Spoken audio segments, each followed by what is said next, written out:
لله الحمد. الله أكبر الله أكبر الله أكبر. لا إله إلا الله. الله أكبر. الله أكبر ولله الحمد. الله أكبر الله أكبر الله أكبر. لا إله إلا الله.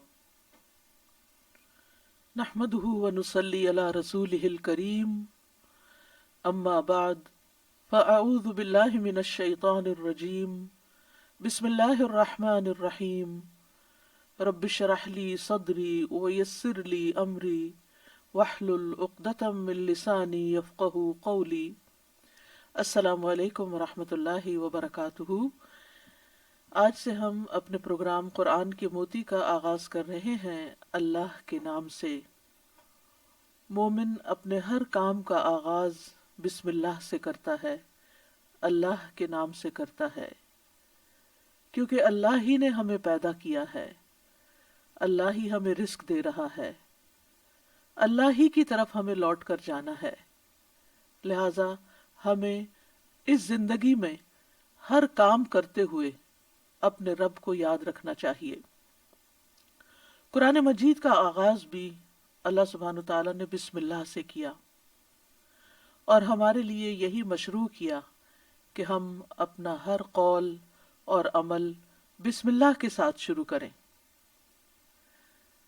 پہلی وحی کا آغاز بھی اللہ کے نام کے ساتھ ہوا. جبریل امین نے پہلی مرتبہ جب نبی صلی اللہ علیہ وسلم کو قرآن مجید کی پہلی آیت سکھائی تو فرمایا اقرأ بسم ربک الذی خلق، اپنے رب کے نام سے پڑھ جس نے پیدا کیا. تو گویا عبادت ہو یا ہمارے دنیا کے کام ہوں، ان سب میں ہمیں اپنے رب کو یاد رکھنا ہے، اور اس کے بے شمار فائدے بھی ہیں. اللہ سبحانہ تعالیٰ کا نام بابرکت ہے، لہذا جب ہم اللہ کے نام سے کوئی کام شروع کرتے ہیں تو ہمارے کاموں میں برکت پیدا ہو جاتی ہے. قرآن مجید میں آتا ہے تبارک اسم ربک ذو الجلال والاکرام، بہت بابرکت ہے تیرے رب کا نام جو بہت عظمت والا، اکرام والا ہے. جب ہم عبادت کرتے ہیں تو کہتے ہیں ایاک نعبد و ایاک نستعین، صرف تیری ہی ہم عبادت کرتے ہیں اور تجھی سے ہم مدد چاہتے ہیں، کیونکہ ہم کمزور ہیں، ہم اللہ کی عبادت کا حق ادا نہیں کر سکتے. اس لیے کوئی بھی کام جو عبادت کی نوعیت سے تعلق رکھتا ہو، یعنی خاص عبادات سے، ان کے آغاز میں بھی اللہ کا نام لینا چاہیے، کیونکہ اس سے اللہ کی مدد حاصل ہوتی ہے. اور پھر مزید نیک کاموں کی توفیق بھی ہوتی ہے. انسان برائی سے بچتا ہے، شیطان کے وار سے محفوظ رہتا ہے، کیونکہ اللہ تعالیٰ کی مدد، توفیق اور سپورٹ انسان کو حاصل ہو جاتی ہے. اور انسان کے اندر کوئی فخر اور غرور نہیں آتا، وہ یہی سمجھتا ہے کہ جو بھی نیک کام میں کر رہا ہوں وہ اللہ کی مدد سے، اللہ کی توفیق سے ہی کر رہا ہوں، اس میں میرا اپنا کوئی کمال نہیں.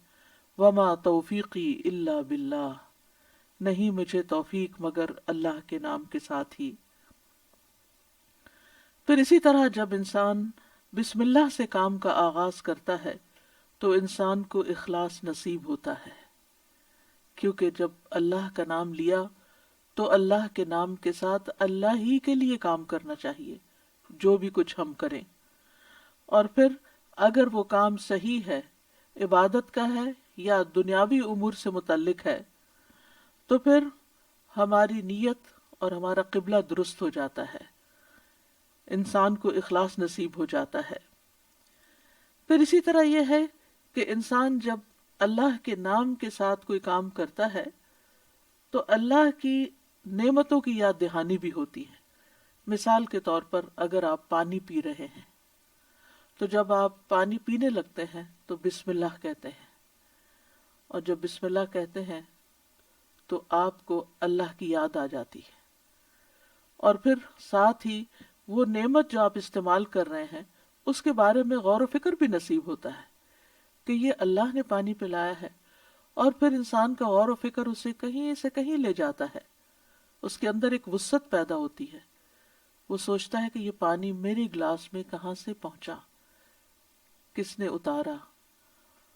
تو ظاہر ہے کہ پانی کا پیدا کرنے والا بھی اللہ ہے، اور تمام چیزوں کو اللہ سبحانہ وتعالیٰ نے پانی سے پیدا کیا، جیسا کہ قرآن مجید میں آتا ہے۔ ہم تک جو پانی پہنچتا ہے کچھ تو زمینی ذرائع سے اور بیسیکلی بارش کے ذریعے آتا ہے۔ بارش کیسے آتی ہے؟ سمندروں کا پانی بخارات کی شکل میں اوپر اٹھتا ہے اور پھر بادلوں کی شکل میں جہاں اللہ چاہتا ہے برساتا ہے۔ جب بادل برستے ہیں یا برف پڑتی ہے تو پہاڑوں کی چوٹیوں پر اور مختلف جگہوں پر یا تو پانی جم جاتا ہے یا پھر ندی نالوں کی شکل میں، دریاؤں کی شکل میں بہنے لگتا ہے، اور کچھ پانی رس کر زمین کے اندر چلا جاتا ہے، چشموں کی شکل اختیار کر لیتا ہے، اور پھر مختلف ذرائع سے ہوتے ہوتے وہ ہم تک پہنچتا ہے جسے ہم پیتے ہیں، اور جب پیتے ہیں تو پھر اللہ کا شکر ادا کرتے ہیں اور آخر میں الحمدللہ کہتے ہیں۔ لیکن اگر اتنے اہتمام کے ساتھ جو پانی میرے گلاس میں پہنچا اس کو میں نے اللہ کو یاد کیے بغیر، نعمت دینے والے کا نام لیے بغیر ہی اس کو پی لیا، تو اس سے بڑھ کر ناشکری کیا ہو سکتی ہے۔ پھر اسی طرح اگر انسان کھانا کھاتا ہے اور اللہ کا نام لیتا ہے تو وہ ضرور سوچتا ہے کہ کیا جو کچھ میں کھا رہا ہوں یہ اللہ کی مرضی کے مطابق بھی ہے یا نہیں، حلال ہے یا حرام ہے، اور پھر کس طریقے سے میں اس کو کھا رہا ہوں اور کس طریقے سے یہ میں نے اس کو کمایا ہے یا مجھ تک پہنچا ہے، ان ساری چیزوں پر بھی غور و فکر ہونے لگتا ہے۔ تو گویا بسم اللہ پڑھنا بار بار انسان کو اللہ کی یاد دلاتا ہے، اور اس طرح انسان اللہ کی اطاعت کی طرف مائل ہوتا ہے، اللہ کی دی ہوئی نعمتوں کو اللہ کی رضا میں استعمال کرتا ہے، اور اللہ کو یاد کرتے ہوئے اللہ کا قرب حاصل کر لیتا ہے۔ یعنی جب ہر کام کے شروع میں جب ہم اٹھتے بیٹھتے چلتے پھرتے ہم اللہ کا نام لیتے ہیں تو اس طرح ہمیں اللہ سبحانہ وتعالیٰ کا قرب نصیب ہوتا ہے، اور ہمارے دنیا کے کام بھی عبادت بن جاتے ہیں کیونکہ وہ اللہ کی مرضی کے مطابق اللہ کی رضا کے لیے ہوتے ہیں، اور اس طرح دنیا میں بھی کاموں کے اندر برکت پیدا ہوتی ہے، سہولت پیدا ہوتی ہے، اللہ کی مدد شامل حال ہوتی ہے، اور آخرت میں بھی یہ عمل فائدہ دیتا ہے، اور انسان کے اندر کوئی تکبر و غرور پیدا نہیں ہوتا۔ وہ سوچتا ہے کہ جو کچھ مجھے ملا ہے یہ اللہ کا فضل ہے۔ پھر ہم دیکھتے ہیں کہ انبیاء کا طریقہ بھی یہی رہا ہے۔ نوح علیہ السلام کے بارے میں آتا ہے کہ جب وہ کشتی پر سوار ہوئے تو انہوں نے دعا پڑھی، اس کا آغاز بھی بسم اللہ سے کیا، بسم اللہ مجریہا و مرساہا۔ اسی طرح سلیمان علیہ السلام نے ملکہ سبا کو جو خط لکھا اس کے آغاز میں بھی بسم اللہ لکھا۔ پھر اسی طرح ہم دیکھتے ہیں کہ نبی صلی اللہ علیہ وسلم متعدد مقامات پر بسم اللہ کی تعلیم دیتے ہیں، جس کے بارے میں آگے ہم متعدد احادیث میں دیکھیں گے کہ کس طرح آپ صلی اللہ علیہ وسلم کی زندگی کا ایک اہم حصہ تھا بسم اللہ پڑھنا، اور جس کام کا آغاز اچھا ہو جائے اس کا انجام بھی اچھا ہوتا ہے۔ قرآن مجید کا آغاز بھی بسم اللہ کے ساتھ ہو رہا ہے، اور بسم اللہ قرآن مجید کی ایک مستقل آیت ہے، یعنی یہ کہ سورۃ الفاتحہ یہ کسی اور سورت میں داخل نہیں ہے، ہر سورت کے شروع میں اسے الگ آیت کے طور پر لکھا گیا ہے، اور اس میں ہم دیکھتے ہیں کہ سورۃ التوبہ جو ہے اس سے پہلے بسم اللہ نہیں ہے، کیونکہ بسم اللہ سے امان حاصل ہوتی ہے، اور سورۃ التوبہ کے شروع میں امان سے یعنی کہ مشرکین کو امان سے نکالا جا رہا ہے، بری ذمہ کیا جا رہا ہے۔ تو بہرحال آغاز ہوتا ہے قرآن مجید کا بسم اللہ الرحمن الرحیم کے ساتھ، یعنی میں اللہ کی مدد طلب کرتے ہوئے اپنی قرات کو اللہ کے نام سے شروع کرتا ہوں، اور پھر اس میں اللہ سبحانہ تعالیٰ کے نام اللہ کے علاوہ دو صفات کا ذکر ہے۔ الرحمن، ایسی ذات جس کی رحمت تمام مخلوق پر چھائی ہوئی ہے، اور الرحیم، ایسی ذات جو مومنوں پر آخرت میں بھی رحم فرمائے گی۔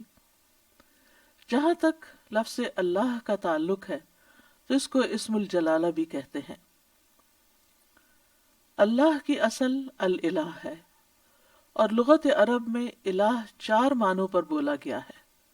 نمبر 1 المعبود، جس کی عبادت کی جائے۔ نمبر 2 الملجا، جس کی پناہ لی جائے۔ نمبر 3 المفزوع الیہ، گھبراہٹ میں جس سے مدد حاصل کی جائے۔ نمبر 4 المحبوب، وہ محبوب جس کے ساتھ عظیم محبت ہو اور اس کے بارے میں عقلیں حیران ہو جائیں۔ تو اللہ کا لفظ اللہ سبحانہ تعالیٰ کا اسم ذات ہے، یعنی ذاتی نام ہے، سب ناموں سے عظیم اور اعلیٰ ہے، اور یہ جلیل القدر نام اللہ سبحانہ تعالیٰ کے جتنے بھی باقی نام ہیں وہ سب اسی نام کی طرف لوٹتے ہیں، یعنی وہ اللہ ہی کے نام اور اللہ ہی کی صفات ہیں۔ اور اس کو امام غزالی کہتے ہیں کہ یہ اللہ تعالیٰ کے ناموں میں سے سب سے زیادہ عظیم نام ہے، کیونکہ یہ اس ذات الہی پر دلالت کرتا ہے جو تمام صفات الہیہ کو جمع کرنے والی ہے، یہاں تک کہ کوئی بھی صفت اس سے جدا اور علیحدہ نہیں ہو سکتی۔ یعنی اللہ تعالیٰ کے جتنے بھی باقی اچھے اچھے نام ہیں وہ سب اللہ ہی کے نام ہیں۔ وَلِلَّهِ الْأَسْمَاءُ الْحُسْنَى، کہ اللہ ہی کے لیے ہیں اچھے اچھے نام۔ سورۃ الاسراء میں آتا ہے قُلِ ادْعُوا اللَّهَ أَوِ ادْعُوا الرَّحْمَٰنَ أَيَّمَّا تَدْعُوا فَلَهُ الْأَسْمَاءُ الْحُسْنَى، کہہ دیجئے کہ اللہ کو پکارو یا رحمان کو پکارو، تم جس کو بھی پکارو گے سو بہترین نام اسی کے ہیں۔ اسی طرح سورۃ الحشر میں آتا ہے هُوَ اللَّهُ الْخَالِقُ الْبَارِئُ الْمُصَوِّرُ لَهُ الْأَسْمَاءُ الْحُسْنَى، وہ اللہ ہی ہے جو خاکہ بنانے والا ہے، گھڑنے ڈھالنے والا ہے، صورت بنا دینے والا ہے، سب اچھے اچھے نام اسی کے ہیں۔ اسی کی تسبیح کر رہی ہے ہر وہ چیز جو آسمانوں اور زمین میں ہے، وہی سب پر غالب کمال حکمت والا ہے۔ تو اس لیے بہت ضروری ہے کہ جب ہم بسم اللہ مختلف مقامات پر کہتے ہیں تو ہمیں اللہ کی پہچان بھی ہونی چاہیے۔ اللہ سبحانہ تعالیٰ کو پہچاننا بھی ضروری ہے، اور اس کی پہچان اس کی نشانیوں کے ساتھ بھی ہوتی ہے جو کائنات میں پھیلی ہوئی ہیں، اس کی پہچان اس کی کتاب کے ذریعے بھی ہوتی ہے، اور اس کی پہچان نبی صلی اللہ علیہ وسلم نے بھی کروائی ہے۔ لہٰذا اگر ہم اللہ تعالیٰ کو پہچانیں گے تو ہم صحیح طور پر پورے شعور کے ساتھ بسم اللہ ادا کریں گے۔ بلحجیم قبیلے کے ایک آدمی سے روایت ہے، وہ کہتے ہیں کہ میں نے پوچھا ہے اللہ کے رسول آپ کن چیزوں کی دعوت دیتے ہیں؟ نبی صلی اللہ علیہ وسلم نے فرمایا میں اس اللہ کی طرف دعوت دیتا ہوں جو یکتا ہے۔ قال ادعو الی اللہ وحدہ، وہ اللہ کون ہے؟ اللہ وہ اللہ کہ جب تم پر کوئی مصیبت آتی ہے اور تم اسے پکارتے ہو تو وہ تمہاری مصیبت دور کر دیتا ہے، اور جب تم کسی بیابان اور جنگل میں راستہ بھول جاؤ اور اس سے دعا کرو تو وہ تمہیں واپس پہنچا دیتا ہے، جب تم قحط سالی میں مبتلا ہوتے ہو اور اس سے دعا کرتے ہو تو وہ پیداوار ظاہر کر دیتا ہے، یعنی تمہارے سب کام وہی بناتا ہے۔ لیکن یہاں خاص طور پر اس آیت کے اندر یعنی بسم اللہ الرحمن الرحیم کے اندر اللہ سبحانہ تعالیٰ نے اپنا جو تعارف کرایا ہے، اپنی جو پہچان کرائی ہے، وہ اپنی صفت رحمت کے ساتھ کروائی ہے کہ کون ہے اللہ؟ وہ جو بے حد مہربان، بہت ہی زیادہ مہربان۔ الرحمن فعلان کے وزن پر مبالغے کا صیغہ ہے کہ جو بہت ہی زیادہ، یعنی انسان کی عقل اس کو کمپریہنڈ کر ہی نہیں سکتی کہ وہ کتنا مہربان ہے۔ اور پھر مزید اسی صفت سے، صفت رحمت ہی سے الرحیم کا لفظ آیا کہ جو بار بار رحم کرنے والا ہے۔ لہذا اللہ سبحانہ تعالی وہی ہے جو اپنی رحمتیں نچھاور کرتا ہے، اور رحمت کا مطلب ہے نرمی اور شفقت کرنے والا، گویا اللہ سبحانہ تعالیٰ کی صفات میں اللہ تعالیٰ کے اپنے بندوں کے ساتھ، اپنی مخلوق کے ساتھ معاملہ کرنے میں نرمی اور شفقت ہے. اور رحمان اور رحیم دونوں صفات اللہ ہی کی ہیں، دونوں نام اللہ ہی کے ہیں، لیکن دونوں میں تھوڑا فرق ہے. رحمان ایسی رحمت والا جس کی رحمت دنیا کی تمام مخلوقات کو اور آخرت میں مومنوں کو بھی شامل ہے، یعنی یہ رحمت عام ہے.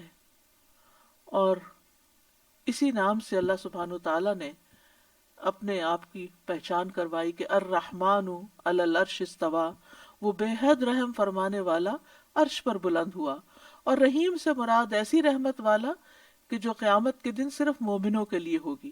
اور ہم جانتے ہیں کہ اللہ سبحانہ تعالیٰ کی رحمت کے 100 حصے ہیں، جس میں سے صرف ایک حصہ دنیا میں اتارا ہے، باقی اللہ سبحانہ تعالیٰ نے آخرت کے لیے، یعنی اس کی باقی رحمتیں 99 جو ہیں وہ آخرت کے لیے ہیں، جس کی بنا پر وہ بندوں کی بخشش فرمائے گا. یہاں دونوں ناموں کو اکٹھا کیوں کیا گیا ہے؟ اللہ سبحانہ تعالیٰ کے دونوں نام الرحمن اور رحیم کا مل کر آنا اللہ سبحانہ تعالیٰ کی رحمت کے مزید کمال کو بیان کرتا ہے. اور اس کے بارے میں ابن القیم رحمہ اللہ کہتے ہیں کہ جہاں تک الرحمن اور رحیم دونوں ناموں کو جمع کرنے کا تعلق ہے تو اس کا معنی ان دونوں معنوں سے اچھا ہے جو معنی ان کے الگ الگ بیان کیے جاتے ہیں، یعنی وہ مزید جمع ہو جاتا ہے. اور وہ یہ ہے کہ الرحمن اللہ کی قائم صفت پر دلالت کرتا ہے، اور لفظ الرحیم اللہ کی مخلوق پہ کی جانے والی رحمت سے تعلق رکھتا ہے. پس نام اللہ یعنی پہلا نام جو ہے اللہ کی ذاتی صفت یعنی ذاتی صفت رحمت پہ دلالت کرتا ہے، اور دوسرا نام اللہ کے فعل پر دلالت کرتا ہے کہ اللہ اپنی رحمت کے ساتھ مخلوق پر رحم فرماتا ہے. اور ابن قیم یہ بھی کہتے ہیں کہ ان دونوں صفات کو جمع کرنے کا یہ فائدہ ہے کہ اللہ نے دنیا میں جلد اور آخرت میں بعد میں واقع ہونے والی رحمت کی خبر دی ہے، اور اللہ کی خاص اور عام رحمت کے متعلق خبر دی گئی ہے. اور اللہ کی رحمت اس کے غضب پر غالب ہے. ابو ہریرہ کہتے ہیں کہ رسول اللہ صلی اللہ علیہ وسلم نے فرمایا، جب اللہ مخلوق کو پیدا کر چکا تو اس نے اپنی کتاب لوح محفوظ میں لکھا جو اس کے پاس عرش پر موجود ہے کہ میری رحمت میرے غضب پر غالب ہے. اور اس کی رحمت بہت وسیع ہے. قرآن مجید میں آتا ہے وَرَحْمَتِي وَسِعَتْ كُلَّ شَيْءٍ، میری رحمت نے ہر چیز کو گھیر رکھا ہے. کوئی اس کو مانتا ہے یا نہیں مانتا، اس کی عبادت کرتا ہے یا نہیں کرتا، تو ہم جتنے بھی ہم دنیا میں لوگ چل پھر رہے ہیں، سخت سخت نافرمانیاں کرتے ہیں، لیکن اس کے باوجود وہ ہمیں جینے کی مہلت دیتا ہے، رزق دیتا ہے، ہمارے کام سنوارتا ہے، ہمیں مشکلات سے بچاتا ہے. تو اللہ کے یہ دونوں نام جو ہیں، یہ انسان کو اگر ان کی پہچان ہو جائے تو ہر غم اور پریشانی اس کی دور ہو جائے. کیونکہ ہر تکلیف میں، ہر مشکل میں اگر انسان یہ یاد کر لے کہ میرا رب بڑا ہی مہربان ہے، بڑی ہی رحمت فرمانے والا ہے، تو انسان کی پریشانی دور ہو جائے کہ وہ ہے کوئی جو میری مشکل آسان کر سکتا ہے، اور وہ اپنی رحمت فرمائے گا اور ضرور کر دے گا. تو ہمیں ہر کام سے پہلے بسم اللہ پڑھنی چاہیے، کیونکہ اللہ سبحانہ تعالیٰ کا نام لینے والا کامیاب ہوتا ہے. اور جیسے کہ قرآن مجید میں آتا ہے قد افلح من تزکا وذکر اسم ربہ فصلی، بے شک کامیاب ہو گیا جو پاک ہوا اور اس نے اپنے رب کا نام یاد کیا. یعنی رب کا یہ نام لینا کامیابی کی علامت ہے، کامیابی کی ضمانت ہے. اور پھر نماز پڑھی، یعنی اس آیت کا ترجمہ جو ہے. اور صبح و شام خاص طور پر اللہ کا نام لینا چاہیے. سورۃ الانسان میں آتا ہے وَاذْكُرِ اسْمَ رَبِّكَ بُكْرَةً وَأَصِيلًا، اور اپنے رب کا نام صبح اور پچھلے پہر یاد کیا کرو. تو بہرحال اللہ کا نام لینا برکت کا سبب ہے. ایک شخص نے نبی صلی اللہ علیہ وسلم سے کہا، ہم کھانا تو کھاتے ہیں لیکن ہم سیر نہیں ہوتے، ہمارا پیٹ نہیں بھرتا. آپ نے فرمایا شاید تم الگ الگ کھاتے ہو، اپنے کھانے پہ جمع ہو جایا کرو اور کھانے کے وقت اللہ کا نام لیا کرو، وہ تمہارے لیے اس کھانے میں برکت ڈال دے گا۔ یعنی یہ مطلب یہ ہے کہ اگر تھوڑا بھی ہوگا تو تمہارا پیٹ بھر جائے گا اور تمہاری بھوک مٹ جائے گی۔ اسی طرح اللہ کا نام لینے سے انسان کو ہر طرح کی حفاظت بھی ملتی ہے۔ جابر بن عبداللہ سے مروی ہے کہ رسول اللہ صلی اللہ علیہ وسلم نے فرمایا، جب رات کا آغاز ہو یا جب شام ہو جائے تو اپنے بچوں کو روک لو، گھر سے باہر نہ نکلنے دو، کیونکہ اس وقت شیاطین پھیل جاتے ہیں۔ پھر جب رات کی ایک گھڑی گزر جائے تو انہیں چھوڑ دو اور دروازے بند کر لو۔ اس وقت اللہ کا نام لو، کیونکہ شیطان بند دروازے نہیں کھول سکتا۔ اللہ کا نام لے کر اپنے مشکیزوں کا منہ باندھو، اللہ کا نام لے کر اپنے برتنوں کو ڈھک دو، خواہ کسی چیز کو چوڑائی میں رکھ کر ہی اس کو ڈھکو، اور اپنے چراغ سونے سے پہلے بجھا دیا کرو۔ تو اس سے کیا پتہ چلتا ہے کہ رات کو آخری کام جو کر رہا ہوتا ہے انسان، چاہے کیسی تھکاوٹ کیوں نہ ہو، یہ کام وہ ہیں جو تقریباً سب لوگ کرتے ہیں، تو ان سب چیزوں پر بھی بسم اللہ پڑھنی چاہیے، اس وقت بھی اللہ کا نام لینا چاہیے۔ پھر اسی طرح اللہ کا نام لینے سے انسان اچانک پہنچنے والی مصیبت سے بھی محفوظ رہتا ہے۔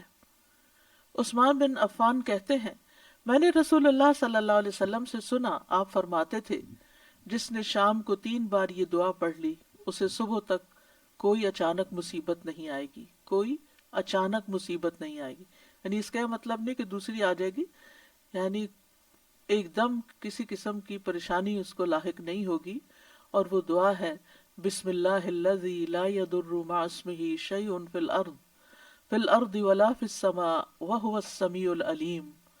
اللہ کے نام سے، وہ ذات کہ اس کے نام سے کوئی چیز زمین میں ہو یا آسمان میں نقصان نہیں دے سکتی، اور وہ خوب سنتا ہے اور خوب جانتا ہے۔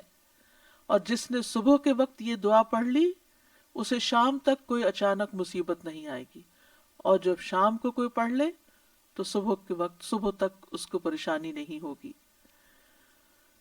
اسی طرح اگر انسان بسم اللہ نہیں پڑھتا تو یاد رکھیے کہ بسم اللہ نہ پڑھنے کا نقصان یہ ہے، ابن عباس کہتے ہیں کہ ابلیس نے اللہ تعالیٰ سے کہا کہ تو نے اپنی ساری مخلوق کا رزق واضح کر دیا ہے، میرا رزق کس میں ہے؟ تو اللہ تعالیٰ نے فرمایا، ہر اس چیز میں جس پر میرا نام نہ لیا جائے۔ تو گویا جس چیز پر ہم اللہ کا نام نہیں لیتے وہ رزق پھر شیطان کے حصے میں چلا جاتا ہے، گویا ہم اپنے دشمن ہی کو فیڈ کرتے ہیں۔ قیامت کے دن بھی اللہ کے نام سے وزنی کوئی چیز نہ ہوگی۔ پھر اسی طرح اللہ کا نام لینے سے، یعنی اس دعا کے پڑھنے کے مواقع کون کون سے ہیں؟ نمبر 1، ہر کام شروع کرنے سے پہلے، تاکہ اس میں برکت اور مدد حاصل ہو، اس کے اندر قبولیت ہو، ہمیں اخلاص نصیب ہو۔ پھر خاص طور پر کھانا کھانے سے پہلے، حضرت عائشہ کہتی ہیں کہ رسول اللہ صلی اللہ علیہ وسلم نے فرمایا، جب تم میں سے کوئی کھانا کھانے لگے تو چاہیے کہ اللہ تعالیٰ کا نام لے، پھر اگر شروع میں اللہ تعالیٰ کا نام لینا بھول جائے تو چاہیے کہ یوں کہے، بسم اللہ اولہ و آخرہ، اللہ کے نام سے اس کھانے کے شروع میں اور آخر میں بھی۔ پھر اسی طرح لباس اتارتے وقت بسم اللہ پڑھنی چاہیے۔ انس رضی اللہ عنہ سے روایت ہے کہ نبی صلی اللہ علیہ وسلم نے فرمایا، جنوں کی آنکھوں اور بنی آدم کی شرمگاہوں کا پردہ یہ ہے کہ جب ان میں سے کوئی اپنے کپڑے اتارے تو بسم اللہ پڑھ لے، یعنی اتارنے سے پہلے پڑھ لے، تو جن اور شیاطین کی نظر نہیں لگتی۔ اسی طرح جب آپ بچوں کو کپڑے تبدیل کروا رہے ہوں تو اس وقت بھی بسم اللہ پڑھ لیں۔ اسی طرح بیت الخلاء جاتے وقت، یعنی اندر پاؤں رکھنے سے پہلے بسم اللہ پڑھ کے دروازہ کھولیں۔ حضرت علی رضی اللہ عنہ روایت کرتے ہیں، کہتے ہیں کہ رسول اللہ صلی اللہ علیہ وسلم نے فرمایا، جنوں کی آنکھوں اور بنی آدم کی شرمگاہوں کا پردہ یہ ہے کہ جب ان میں سے کوئی بیت الخلاء جائے تو بسم اللہ پڑھ لے، یعنی وہاں بھی وہ یعنی کیونکہ جب انسان ننگا ہوتا ہے تو فرشتے، اس حفاظت کے فرشتے اس سے دور چلے جاتے ہیں، تو اس وقت حفاظت پھر کس سے حاصل ہوگی؟ جب آپ واش روم میں جانے سے پہلے بسم اللہ پڑھ کے پھر داخل ہوں گے۔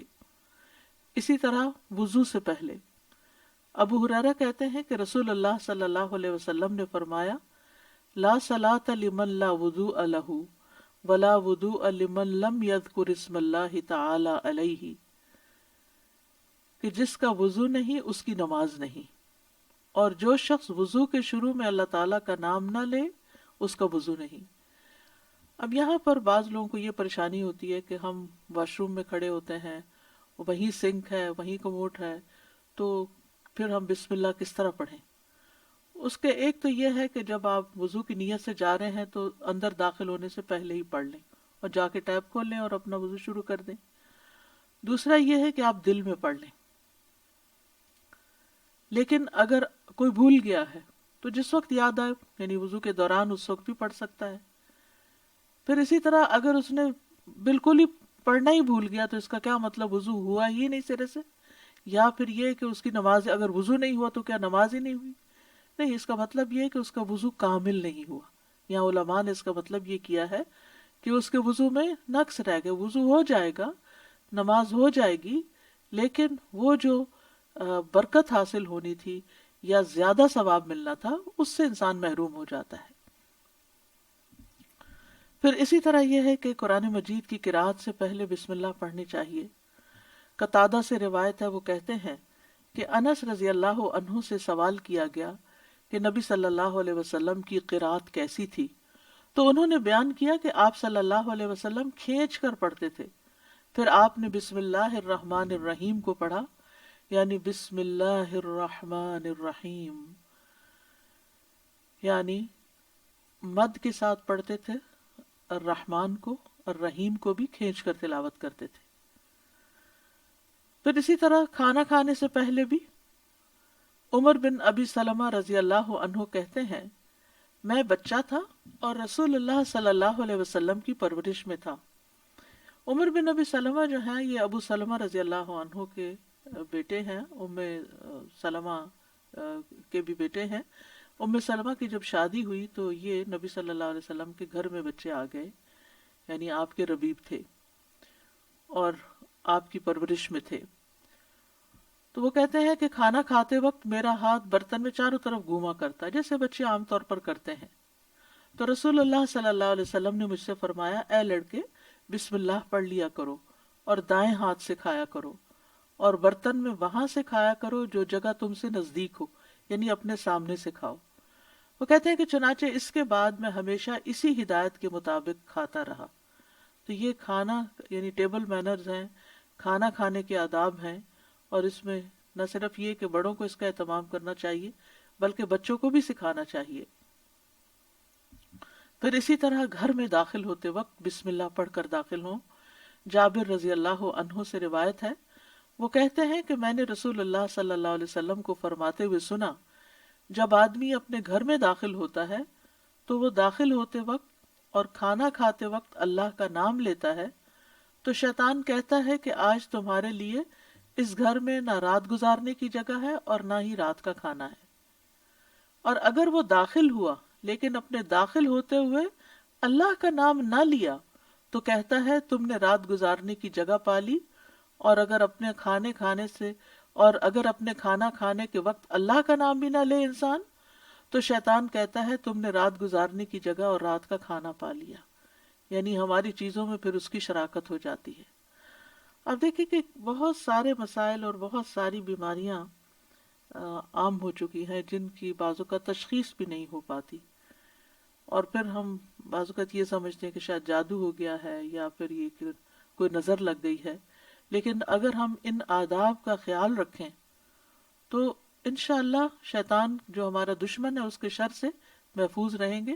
نہ صرف یہ کہ خود اپنے لیے بلکہ اپنے گھر والوں کے لیے بھی ان کو تعلیم بھی دیں اور ان کو یاد دہانی بھی کرائیں، اور ان کی پروٹیکشن کا انشاءاللہ بہترین سر و سامان ہوگا۔ اسی طرح رات کو سونے سے پہلے بسم اللہ پڑھ کر بستر جھاڑنا چاہیے۔ رسول اللہ صلی اللہ علیہ وسلم نے فرمایا، صحیح مسلم کی روایت ہے، جب تم میں سے کوئی اپنے بستر پر جائے تو اسے چاہیے کہ وہ اپنے تہبند کا کونا پکڑے اور اس سے اپنا بستر جھاڑ لے اور بسم اللہ پڑھ لے، کیونکہ وہ نہیں جانتا کہ کون اس کے بعد اس کے بستر پر آیا۔ یہ بات بڑی اہم ہے کہ کون، وہ نہیں جانتا۔ تو اس سے یعنی کہ صرف انسان نہیں بلکہ جن ملکوں کے اندر بچھو کیڑے مکوڑے عام گھومتے پھرتے ہیں اور خاص طور پر گرمیوں کے موسم میں نکل آتے ہیں، یہ لوگ کھلی چھت میں یا کھلی فضا میں سوتے ہیں، تو بازو کا چارپائیاں سارا دن وہیں بچھی رہتی ہیں، تو معلوم نہیں کہ بستر کے اندر یا بیڈ کے اندر کون سی ایسی چیز گھس گئی کہ جس کو جھاڑنے سے وہ نکل جائے گی۔ دوسرا یہ کہ بعض اوقات یہ جو ہمارے سارا دن بنے ہوئے بستر رہتے ہیں، تو اس کے بارے میں علماء کہتے ہیں کہ بعض اوقات جنات بھی ان پہ آ کر لیٹ جاتے ہیں، تو کئی لوگوں کو بری بری خوابیں آتی ہیں، رات کو ان کی نیند ڈسٹرب رہتی ہے، لیکن اگر آپ یہ مسنون عمل کریں تو ایسی چیزوں میں کمی واقع ہو جاتی ہے۔ تو یہاں پر نبی صلی اللہ علیہ وسلم نے تہبند کا کونا فرمایا، آپ کوئی بھی کپڑا لے سکتے ہیں، کوئی ٹاول لے سکتے ہیں، اپنا دوپٹے کا ہی کونا پکڑ کے ایک اس سے جھاڑ دیں۔ اور یہ بھی کہا جاتا ہے کہ ہم جب ایک رات سوتے ہیں تو وہ ڈیڈ سیلز جو ہوتے ہیں وہ بستر پر ہی رہ جاتے ہیں، اور وہ بھی کئی بیماریوں کا باعث بنتے ہیں جب وہ بستر پر ہی لگے رہتے ہیں اور ان کو جھاڑا نہیں جاتا۔ تو بہرحال گرد و غبار ہو یا ڈیڈ سیلز ہوں یا کیڑے مکوڑے ہوں یا کچھ بھی نہ ہو، تب بھی نبی صلی اللہ علیہ وسلم نے جو طریقہ سکھایا ہے اس پر عمل کرنا چاہیے۔ اسی طرح جب آپ صلی اللہ علیہ وسلم اپنے بستر پر تشریف لے جاتے تو فرماتے اللہم بسمک احیا و اموت، یعنی اس وقت بھی بسم اللہ پڑھتے، اے اللہ تیرے نام کے ساتھ میں زندہ ہوتا ہوں اور تیرے نام کے ساتھ میں مرتا ہوں۔ اسی طرح سوار ہوتے وقت بھی بسم اللہ پڑھنا چاہیے۔ ابو الاس الخزائی رضی اللہ عنہ سے مروی ہے، کہتے ہیں کہ رسول اللہ صلی اللہ علیہ وسلم نے ہمیں حج کے لیے صدقہ کے اونٹوں میں سے ایک کمزور اونٹ پہ سوار کیا، تو ہم نے عرض کیا یا رسول اللہ، ہمیں لگتا ہے یہ اپنی کمزوری کے سبب ہمارا بوجھ نہیں اٹھا سکے گا۔ تو آپ صلی اللہ علیہ وسلم نے فرمایا ہر اونٹ کی کوہان پر ایک شیطان ہوتا ہے، جب تم اس پر سوار ہونے لگو تو اللہ کا نام لے کر سوار ہو جیسا کہ تمہیں حکم دیا گیا، پھر اسے اپنے قابو میں کر لو، اللہ اسے سواری کے قابل کر دے گا۔ اور آج کے دور میں بھی بہت سے لوگ اونٹوں پہ سوار ہوتے ہیں، گھوڑوں پہ سوار ہوتے ہیں، اور گاڑیاں تو خیر عام ہیں، تو اس کا یہ مطلب نہیں کہ صرف جب اونٹ پر ہی سوار ہو تو بسم اللہ پڑھیں، گاڑی پر سوار ہوتے ہوئے، دروازہ کھولتے ہوئے، سیٹ پہ بیٹھتے ہوئے، گاڑی سٹارٹ کرتے ہوئے اگر سوچے کہ بسم اللہ کہنے میں وقت کتنا لگتا ہے، 2 لفظ ہی تو کہنے ہوتے ہیں، لیکن اللہ کی مدد شامل حال ہو جاتی، انسان نقصان سے بچ جاتا ہے، وہ سفر محفوظ ہو جاتا ہے۔ اسی طرح تکلیف کے وقت بھی بسم اللہ کہنا چاہیے۔ جابر رضی اللہ عنہ کہتے ہیں جب غزوہ احد میں طلحہ رضی اللہ عنہ کی انگلی کٹ گئی تو انہوں نے کہا، یعنی سی جیسے ہم تکلیف یا درد کے وقت کرتے ہیں، تو رسول اللہ صلی اللہ علیہ وسلم نے فرمایا اگر تم بسم اللہ کہتے تو فرشتے تمہیں اٹھا لیتے، اس حال میں کہ لوگ تمہیں دیکھ رہے ہوتے۔ اسی طرح اگر کسی جگہ پر درد ہو رہی ہو تو بسم اللہ سے اللہ کا نام لے کر دم کرنا چاہیے۔ صحیح مسلم میں آتا ہے عثمان بن ابو العاص ثقفی رضی اللہ عنہ سے روایت ہے کہ انہوں نے رسول اللہ صلی اللہ علیہ وسلم سے درد کی شکایت کی جسے وہ اپنے جسم میں محسوس کیا کرتے تھے جب سے وہ مسلمان ہوئے، تو رسول اللہ صلی اللہ علیہ وسلم نے ان سے فرمایا اپنا ہاتھ اس جگہ رکھو جہاں تم اپنے جسم سے درد محسوس کرتے ہو اور 3 بار بسم اللہ کہو۔ یہاں اس حدیث سے یہ پتہ چلتا ہے کہ جہاں شدت زیادہ ہو تکلیف وغیرہ کی وہاں بسم اللہ کو ریپیٹ بھی کیا جا سکتا ہے۔ 3 مرتبہ بسم اللہ کہو اور 7 مرتبہ یہ پڑھو اعوذ باللہ و قدرتہ من شر ما اجد و احاذر، میں اللہ کی ذات اور اس کی قدرت سے ہر اس چیز سے پناہ مانگتا ہوں جسے میں محسوس کرتا ہوں اور جس سے میں خوف کرتا ہوں۔ تو آپ خود بھی اور بچوں کو بھی یہ دعا سکھا دیں، کہیں چوٹ لگ جائے، کہیں درد ہو رہا ہو، اور بعض اوقات ایسے لا علاج مرض ہوتے ہیں کہ تکلیف ہوتی ہے لیکن ڈائگنوز نہیں ہوتی، تو اللہ کے نام سے انسان مدد حاصل کرتا رہے اللہ کی، تو ایسی تکلیفیں دور ہو جاتی ہیں، اور پورے یقین کے ساتھ یہ کرنا چاہیے۔ اور وہ تمام چیزیں جو نبی صلی اللہ علیہ وسلم نے سکھائیں وہ سنت زندہ بھی کرنی چاہیے، اور یہ یقین رکھتے ہوئے کہ یہ سب کچھ وحی کے ذریعے آپ کو بتایا گیا تھا، یعنی آپ نے اپنی خواہش نفس سے یہ باتیں نہیں سکھائیں یا کوئی تیر تکے سے نہیں بتائیں، بلکہ آپ کو سکھائی گئی تھی۔ اسی طرح ہم دیکھتے ہیں کہ جب آپ بیمار ہوئے تو جبریل علیہ السلام آپ کی خدمت میں تشریف لائے اور فرمایا اے محمد آپ بیمار ہو گئے ہیں؟ آپ صلی اللہ علیہ وسلم نے فرمایا ہاں۔ جبریل علیہ السلام نے فرمایا بسم اللہ ارقیک من کل شیء یؤذیک من شر کل نفس او عین او حاسد اللہ یشفیک بسم اللہ ارقیک۔ اور یوں بھی روایت میں آتا ہے او عین حاسد اللہ یشفیک بسم اللہ ارقیک، میں آپ کو اللہ کے نام سے دم کرتا ہوں، آپ کو تکلیف دینے والی ہر چیز سے، ہر جان یا ہر آنکھ یا حاسد کے شر سے اللہ آپ کو شفا دے، میں آپ کو اللہ کے نام سے دم کرتا ہوں۔ تو اس میں آپ دیکھیے کہ ہر تکلیف دینے والی چیز سے، بعض اوقات انسان کھانا ہی ایسا کھا لیتا ہے کہ جس سے بیمار پڑ جاتا ہے، یا کوئی ایسا خواب دیکھ لیتا ہے کہ جس کو پریشان کرتا ہے، سٹریس میں ڈال دیتا ہے اور اس سے انسان بیمار ہو جاتا ہے، یا اسی طرح بعض لوگوں کی نظر لگ جاتی ہے، بعض لوگوں کا حسد ہوتا ہے۔ تو ان سب بیماریوں کو جو ہم جانتے ہیں اور جن کی روٹ کاز ہمیں معلوم ہی نہیں، ان سب کے لیے بھی بہترین دم ہے جو جبریل علیہ السلام نے خود نبی صلی اللہ علیہ وسلم پر کیا۔ تو اس لیے ان چھوٹی چھوٹی دعاؤں کو ہمیں یاد کر لینا چاہیے۔ اگر یاد کرنے میں مشکل ہوتی ہے، بعض لوگوں کا حافظہ کمزور ہوتا ہے، تو پھر یہ رقیہ آپ لکھ کے بھی اپنے پاس رکھ سکتے ہیں اور اپنے گھر والوں کو، اپنے پیاروں کو خود دم کر سکتے ہیں۔ اسی طرح آپ دیکھیے کہ ہم بستری کے وقت بھی بسم اللہ کا حکم ہے، یعنی اس سے یہ پتہ چلتا ہے کہ چاہے آپ نماز پڑھ رہے ہیں یا قرآن پڑھ رہے ہیں یا پھر عین دنیا کے کوئی کام کر رہے ہیں، تو آپ بسم اللہ سے ان کا آغاز کریں۔ ابن عباس کہتے ہیں، اور وہ اس حدیث کو نبی صلی اللہ علیہ وسلم تک پہنچاتے ہیں کہ آپ نے فرمایا جب تم میں سے کوئی اپنی بیوی کے پاس آئے تو کہے بسم اللہ اللہم جنبنا الشیطان وجنب الشیطان ما رزقتنا، اللہ کے نام کے ساتھ اے اللہ ہمیں شیطان سے بچا اور شیطان کو اس چیز سے دور رکھ جو اس کے نتیجے میں تو ہمیں عطا فرمائے۔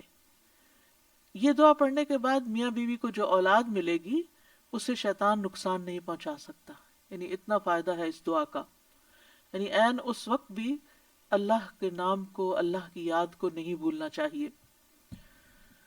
پھر اسی طرح جانور ذبح کرتے وقت قرآن مجید میں آتا ہے وَالْبُدْنَ جَعَلْنَاهَا لَكُم مِّن شَعَائِرِ اللَّهِ لَكُمْ فِيهَا خَيْرٌ فَاذْكُرُوا اسْمَ اللَّهِ عَلَيْهَا صَوَافَّ، اور قربانی کے بڑے جانور ہم نے انہیں تمہارے لیے اللہ کی نشانیوں سے بنایا، یعنی اللہ کی نشانیاں ہیں، تمہارے لیے ان میں بڑی خیر ہے، سو ان پر اللہ کا نام لو، اس حال میں کہ گھٹنا بندھے کھڑے ہوں، یعنی اونٹوں پر۔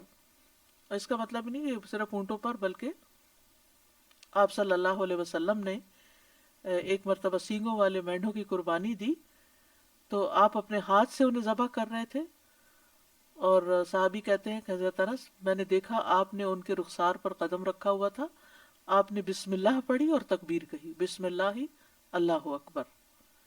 اسی طرح خط کے آغاز میں میت کو دفناتے وقت ابن عمر رضی اللہ عنہ سے مروی ہے کہ نبی صلی اللہ علیہ وسلم جب میت کو قبر میں اتارتے تو فرماتے بسم اللہ وعلی سنت رسول اللہ، اللہ کے نام سے اور رسول اللہ صلی اللہ علیہ وسلم کے طریقے پر۔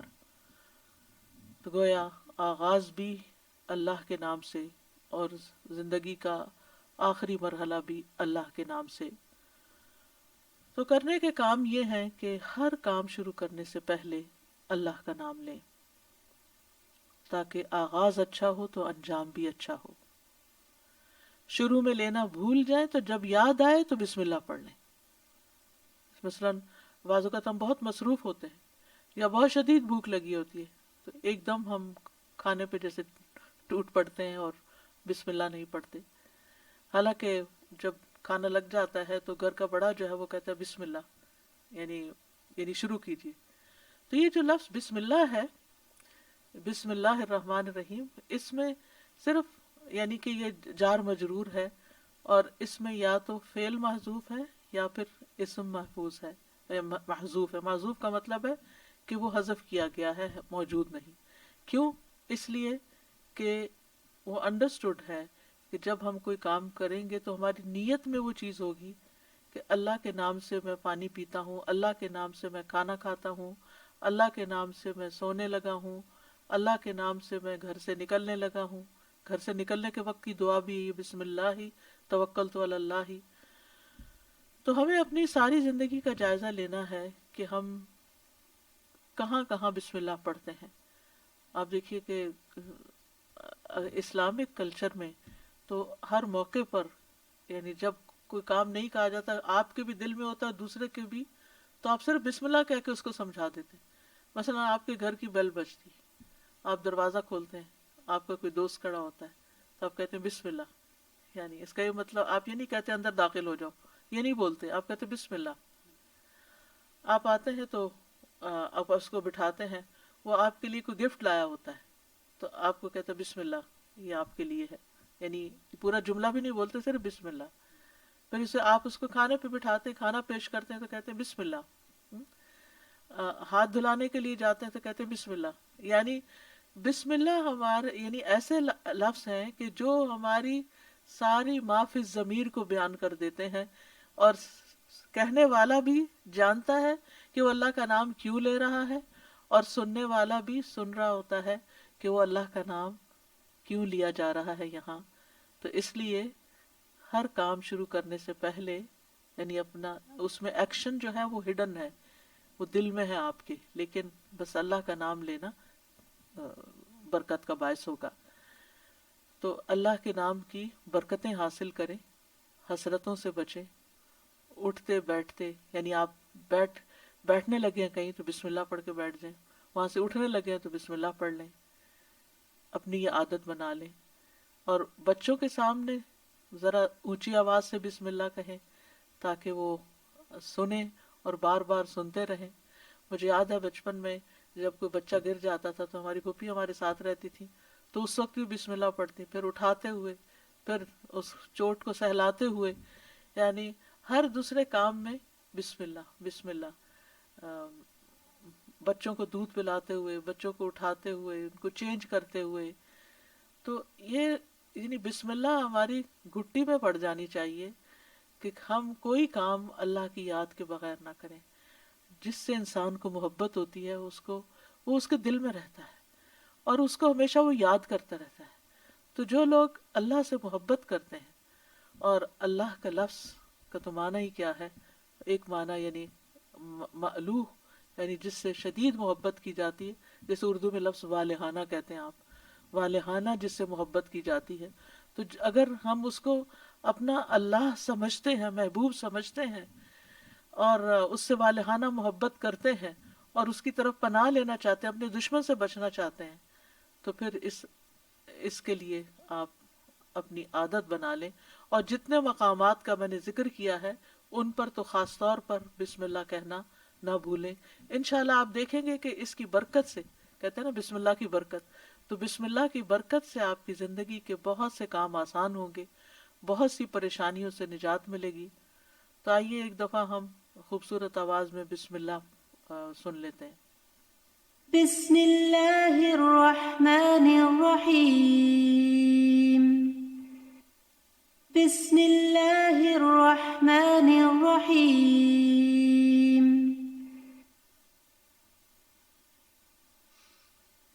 بسم اللہ الرحمن الرحیم. اور اسی کے ساتھ ہی بسم اللہ الرحمن الرحیم. اس کے ساتھ ہی میں آپ سے اجازت لیتی ہوں. انشاءاللہ اب دورہ قرآن کا وقت ہو گیا ہے. جو لوگ الہدیٰ لائیو پر ہیں وہ فیس بک پر یا زوم پر چلے جائیں، اور انشاءاللہ فیس بک اور یوٹیوب اور زوم پر انشاءاللہ دورہ قرآن پیش کیا جائے گا. اور کل انشاءاللہ اسی وقت 2 بجے پھر آپ کے ساتھ دوسرے پارے سے ایک آیت کا انتخاب کر کے آپ کے ساتھ بات چیت ہوگی. اس وقت تک کے لیے آپ سب کو اللہ کی حفاظت میں دیتی ہوں. اللہ سبحانہ وتعالی ہمارا یہ رمضان کا مہینہ، کیونکہ یہ رمضان اسپیشل ہے، رمضان کے سلسلے کی ایک کڑی ہے، اور اس وجہ سے اس کو رکھا گیا ہے یعنی ہر پارے سے صرف ایک آیت کو سلیکٹ کیا گیا ہے تاکہ ہم ایک آیت کو سمجھ بھی جائیں اور اس کو اپنی زندگی میں لے آئیں، تاکہ ہمارا علم ہم پر بوجھ نہ ہو، ہمارے لیے عمل کرنا آسان ہو۔ یعنی کبھی یہ روایت رہی کہ ایک دن میں ایک سپارہ پورا پڑھ لیا جائے، کبھی تیز بارش ہوتی ہے، اور کبھی ایک دن میں بس ایک آیت ہی سمجھ لی جائے۔ تو اصل مقصد کیا ہے؟ تدبر اور عمل، کہ ہم غور و فکر بھی کریں اور اس کے ساتھ ساتھ عمل بھی کریں۔ وآخر دعوانا ان الحمد للہ رب العالمین، سبحانک اللہم و بحمدک، اشہد ان لا الہ الا انت، استغفرک و اتوب الیک۔ السلام علیکم ورحمۃ اللہ وبرکاتہ۔